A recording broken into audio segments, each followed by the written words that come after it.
Hello indie game fans! June was a very busy month in terms of digital events and announcements, but at the same time, did also see the release of many of my favorite games of the year released so far, and we shall begin with Tainted Grail. The way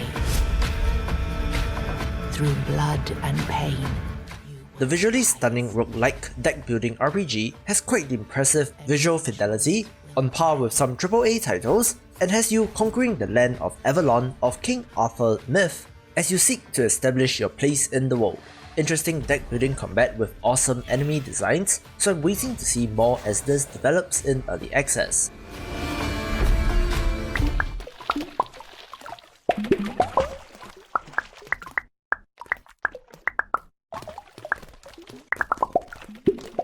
More of a fun toy than a game in quotes, Townscaper captured the hearts and minds of many due to the absolutely adorable sound effects and the way the buildings blobbed into existence.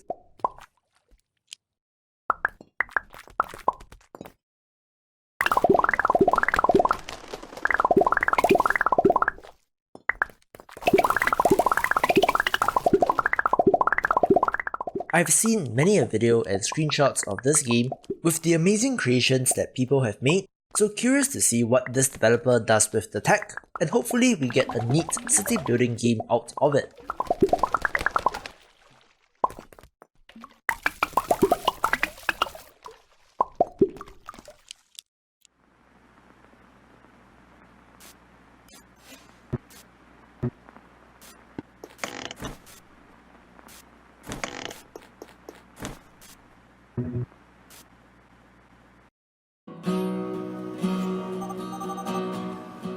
The gorgeous pixel art puzzle platformer Evans Remains doesn't need much further coverage since I've talked plenty about this game, so enjoy the gorgeous art and challenge your brain with the puzzles.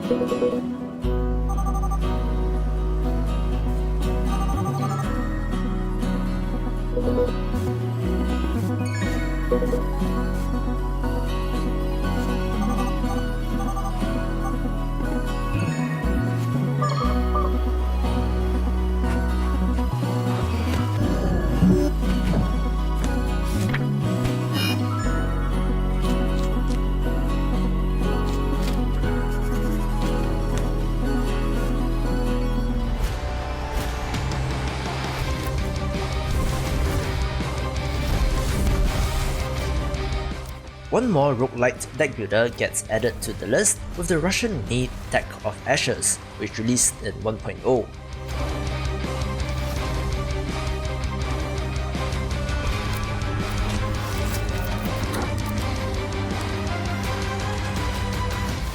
It has an interesting resource management system centered around the ashes of enemies and some clever changes made to the core combat that is worth exploring, with a nice variety of characters and decent art.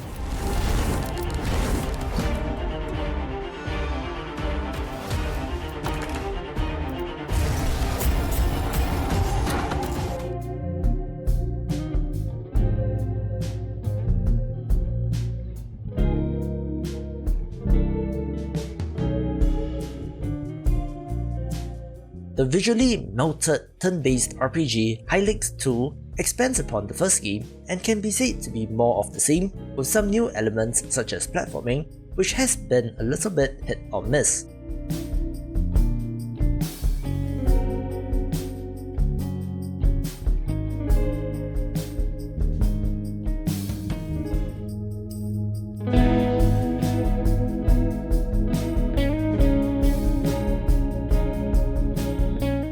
The core RPG combat, as always, is fantastic, and there's really something to the trippy visuals that's just so unique and weird, which gives it its spot on the list.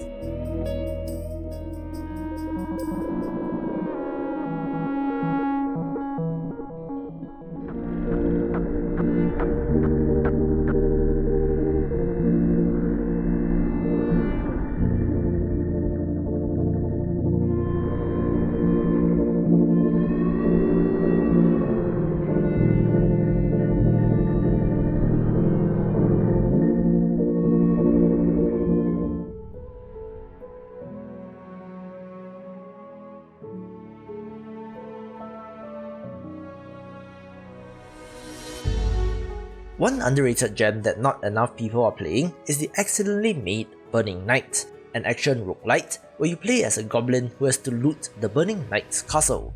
A mishmash of ideas from games like Nuclear Throne, Enter the Gungeon, The Binding of Isaac, and so on, the unique gimmick, if you can call it that, is that the Burning Knight himself will spawn and attack you if you start stealing items from the castle.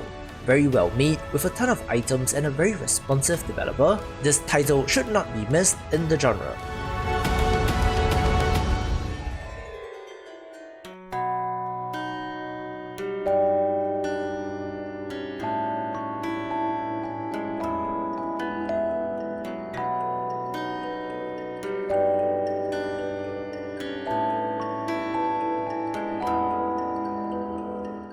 The original Curious Expedition was a roguelike exploration simulator with resource management, choose your own adventure style narrative choices, combat, equipment, loot, and so on, and was tremendously well received, with the sequel looking to be an expanded, more fleshed out version of that, but with a new art style which I'm still mixed since I do like the pixel art of the first.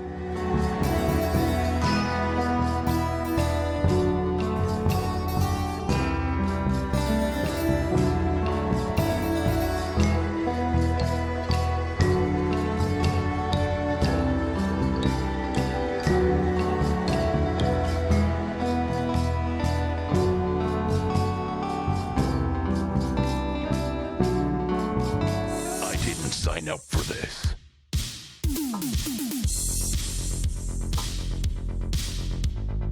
Ready. Fight. On the surface, Hexity is another roguelite deck builder, but does have an interesting new hook of its own. Play 3 cards at a time, which are matched up with enemy cards in a rock, paper, scissors fashion, where you're able to apply hacks or modifiers to alter these to your advantage.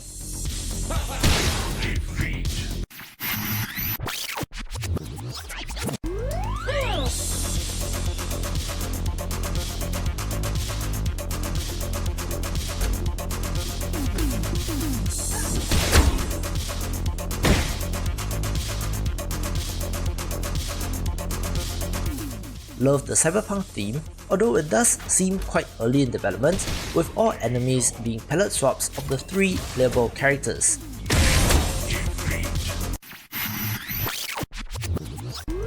I'll make you squeak.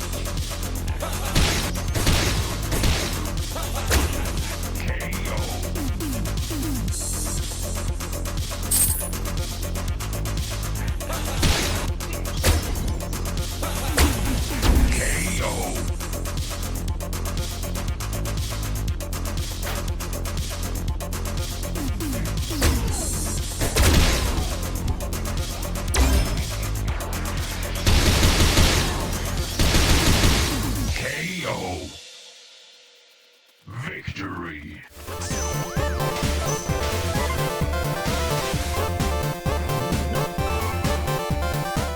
The awesome roguelite vertical shoot-'em-up Project Starship X is excellent both in terms of the visuals and the minute-to-minute gameplay, where you're able to crash into enemies to destroy them in a change of pace from other games in the genre.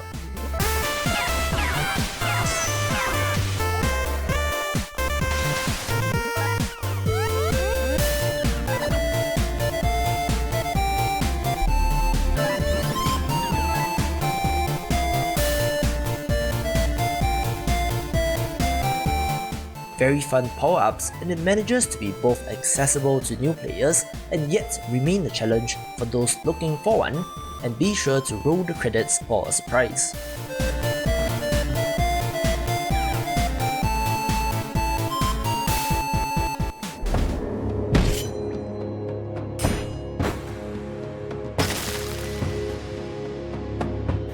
Dungeon Top was initially titled Spellsword Cards Dungeon Top, and was the 3rd game in the series for this developer, where the only connection is that these are all card games, but each game has its own unique mechanics.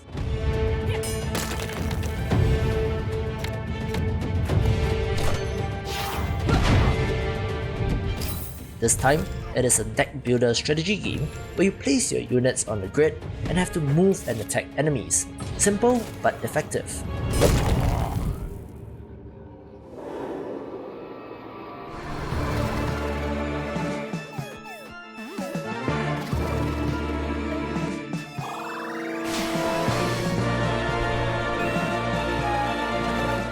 always down for Zelda-like action-adventure titles, so Charon's Crypt, Even Death May Die did get my attention last month.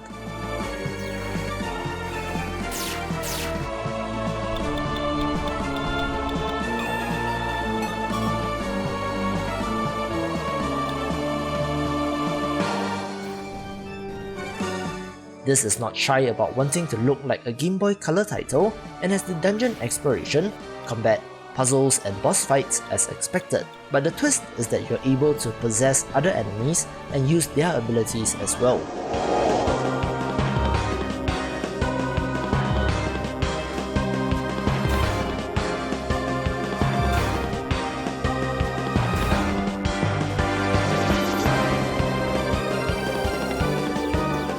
Feels pretty good in early access with supposedly 15 to 20 hours of content, with more side objectives and puzzles to be added.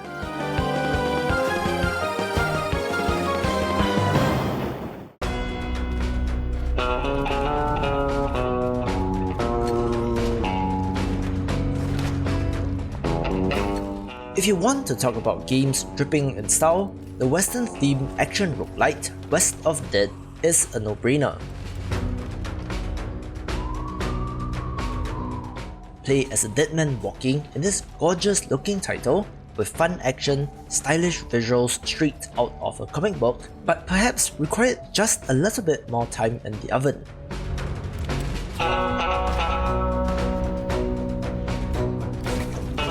While the gameplay feels great, the story is told in that Dark Souls fashion in terms of the bits and pieces of memories rather than a contiguous tale, and there have been some complaints of poor AI and some game-breaking bugs at launch.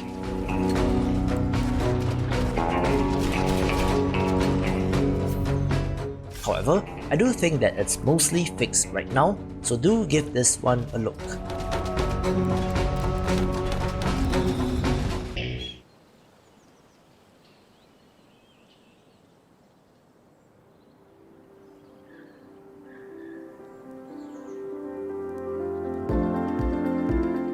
One of the most beautiful games that I have seen this year is the survival title Among Trees, which, similar to games like The Long Dark, has you scraping materials together in order to survive. Luckily, you do have a home cabin which you can upgrade and return to, with the box standard cooking, foraging, crafting and hunting to keep things chugging along.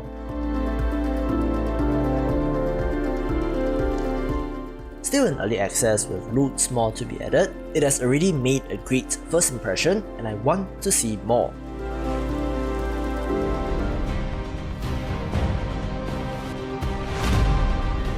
Love the stylish Western action roguelite Colt Canyon due to the art and action, so another no-brainer for fans of the genre.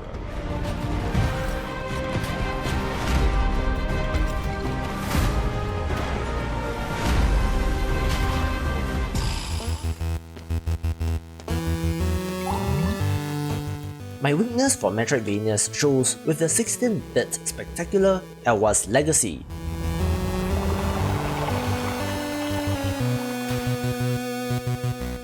This is more of a puzzle and exploration focused game in the genre, which does share some commonalities with its predecessor Elwa's Awakening in terms of the mechanics, but does have an overhauled look which is oh so gorgeous.